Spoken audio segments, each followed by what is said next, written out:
ए बैत जिहड़ी है इन्हां की मतलब हुंदा भला?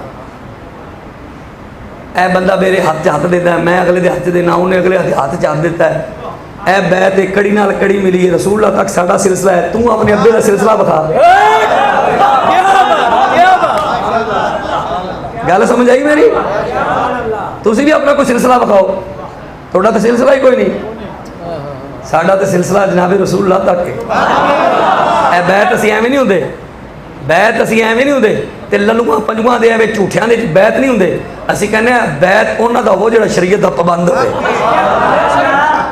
जिहड़ा शरीयत दे पूरा उतरदा होवे, पूरा आलिम होवे जी, खुल खुला के गुनाह ना करदा होवे, सुन्नत दा तारिक ना होवे। साढ़े ते आला 26वीं जिल्द फतावा रज़िया दी उठा, आला ने पूरी शर्तां लिखियां ने किहड़े पीर दा बैत होना है, किन्ना मुरीद बनना है, पूरी शर्तां, 4 शर्तां। आलिम होवे पूरा, आलिम होवे पूरा आलिम।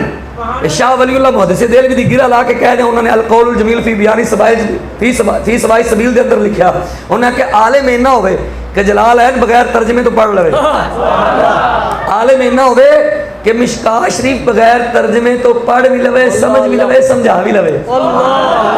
तुसी किन्ना दे बैत हो रहे हो? अजकल सुन्नी किन्ना दे बैत हो रहे हैं? कोई चरसियां दे, कोई भंगियां दे।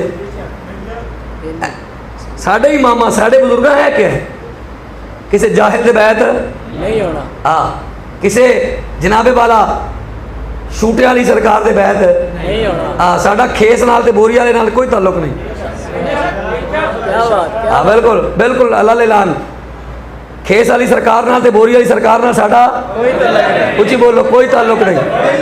क्यों? क्योंकि सरेआम नंगियां चिट्टियां गालां कढ़दा सी हैं जी।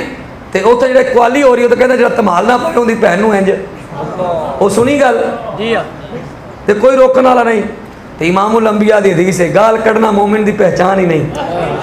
मोमिन गाला नहीं कढ़दा, मोमिन गाला नहीं कढ़दा। अगर गुस्ताख सामने होवे तो फिर छड्डदा भी नहीं।